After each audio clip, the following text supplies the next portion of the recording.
ఈ ఉదయం దేవుడు మీతో మాట్లాడుతున్నాడు. కాబట్టి మీరందరూ దేవునికి సన్నిహితులు ఉండాలి. రక్షణ లేని బిడ్డలు అంటే మారు మనసు, ఇంకా యేసుని కొంతమంది క్రైస్తవులు ఉంటారని కానీ దేవుని అంగీకరించారు అంటే నిజమైన క్రైస్తవ జీవితం ఉండదు. కానీ యేసు రక్షకుడు నీ పాపాలు, నా పాపాల నిమిత్తం రక్తం కార్చి ప్రాణం పెట్టి చనిపోయి తిరిగి లేచాడు, పరలోకం వెళ్ళాడు కదండి. మరలా రాబోతున్నాడు మనందరినీ తీసుకుని పోవటానికి. ఈ లోకంలో కూడా ఒక కృప నీకు తోడుగా ఉంటుంది. కాబట్టి ఉదయకాలం ప్రతి ఒక్కరు కూడా దేవుణ్ణి గట్టిగా పట్టుకోండి, ప్రార్థన చేయండి. ఏమైతుందండి మా జీవితంలో, ఎన్ని స్ట్రగుల్స్ అంటున్నారా, ఏది దాటట్లేదు. ఎందుకండి? ప్రతి దానికి ఒక కాలం ఉంటది కదండి. వర్షాకాలం కాసే కాయలు పువ్వులు వేరు, శీతాకాలం కాసే కాయలు పువ్వులు వేరు, ఎండాకాలం. నీ జీవితంలో కూడా ఒక శ్రమకాలం ఉంటుంది, దాని తర్వాత ఆశీర్వాద కాలం ఉంటుంది. మా జీవితంలో కూడా కొన్ని కాలాలు చూసాము, చూస్తున్నాము. అవేం మమ్మల్ని ఆపలేవు, దేవుడే కదా మనల్ని నడిపించేది. ఏ కాలంలో కూడా నువ్వు నేర్చుకోవలసింది ప్రతి పాఠాన్ని నేర్చుకుంటావు, దేవుని దగ్గర ఉంటావు. అందుకని శ్రమకాలంలో ఉన్న నీకంటూ ఆశీర్వాద కాలం అనేది రాబోతుంది. కాబట్టి ధైర్యంగా ఉండండి, వాగ్దానం వినండి, ప్రార్థించండి. వాగ్దానం చదువుకుందాం. నేను చదువుతున్నాను యోబు గ్రంథం 8వ అధ్యాయం 7వ వచనం. అప్పుడు నీ నీతి మొదటిగా కొద్దిగా నుండెనను, తుదకు నీవు మహా అభివృద్ధి నొందెదవు. తుదకు అంటే నువ్వు నీతి, నీ నీతి మన నీతి కాదండి. మనం యేసు ప్రభుని దేవుడిగా రక్షకుడిగా నమ్మి మారు మనసు పొంది బ్యాప్టిజం తీసుకున్న వారందరి నీతిమంతులు. యేసు ప్రభుని దేవుడిగా రక్షకుడిగా నమ్మి మారు మనసు పొంది బ్యాప్టిజం తీసుకున్న వారందరి నీతిమంతులు. క్రీస్తు నీతిని బట్టి మనం నీతిమంతులు, మన నీతిని బట్టి కాదు, మన మంచితనాన్ని బట్టి కాదు, మన యోగ్యతను బట్టి కాదు. అయితే కొంచెముగా ఉన్న ప్రారంభం, కానీ తుదకి మహాభివృద్ధి నొందును. నువ్వు ఒక ఆత్మీయ, ఆరోగ్య, ఆర్థిక అభివృద్ధి అనేది నీలో ఉంటది. ఆ సామర్థ్యం నీకు ఉంటది, భయపడదు.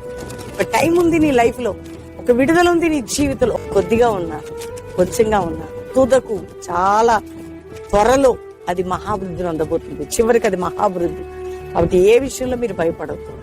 మీరు ప్రతి విషయంలో కూడా మహా అభివృద్ధి మీ జీవితంలో.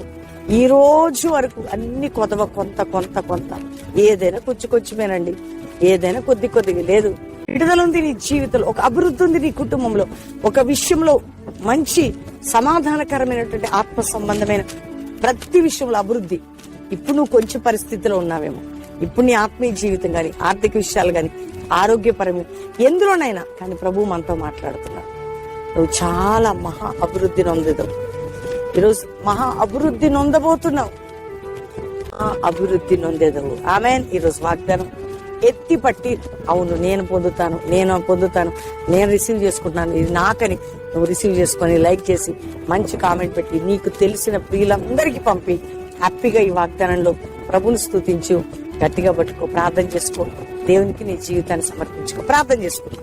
తండ్రి, ఉదయకాలం ఎంతమంది వాగ్దానం రిసీవ్ చేసుకున్నారు. రక్షణ లేని కుటుంబాలని రక్షణ, మారు మనసు, పాపక్షమాపణ, నిత్య జీవం, పరలోకం చేర్చబడాలి. పాపం నుండి, శాపం నుంచి, త్రాగుడు, వ్యసనములు, జూదములు, గొడవలు, కొట్లాటలు, అల్లర్లు, చికాకులు, అసమాధానాలు, కోర్టు కేసులు, అన్యాయం, అక్రమ కేసులు కొట్టివేయబడి న్యాయం జరగాలి. మోసపోయిన వారి చేతుల నుంచి విడుదల దయచేయండి. భూ సంబంధమైన తగాదాల వరకు న్యాయం జరగాలి. అయ్యా, మా డబ్బు తీసుకున్న వారికి నిద్ర పట్టద్దు, మా డబ్బు తిరిగి ఇచ్చేవారికి అట్టి విధంగా సాయం చేయండి. స్కూల్కి వెళ్తున్న పిల్లలు, వారి చదువులు, జ్ఞానము, ఆరోగ్యం, అభిషేకము, వారి మీద నీ కాపుదల. కాలేజీకి, యూనివర్సిటీకి వెళ్తున్న బిడ్డలు మీరు ప్రొటెక్ట్ చేయండి. నా తండ్రి, వివాహం కాని బిడ్డలకి చక్కటి సంబంధాలు, ఘనమైన వివాహాలు జరగాలి. నాయన జాబ్ లేదని ఏడుస్తున్న వారికి మంచి ఉద్యోగాలు ఇవ్వండి.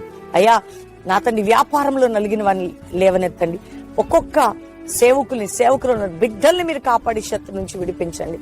అయా మందిరాలు లేని దైవజనులకు మందిరాలు, సంఘాలు లేని సంఘాలు మీరు ఈ రోజు ఈ వాగ్దానం అందరి పట్ల నెరవేర్చి దీవించమని, ఇప్పుడే ఎవరైనా రోగు, వ్యాధి, బాధ ఉంటే యేసు పొందిన గాయముల చేత వారికి స్వస్థతని ప్రకటిస్తూ యేసు నామములో అడుగుచున్నాం తండ్రి. Amen, amen.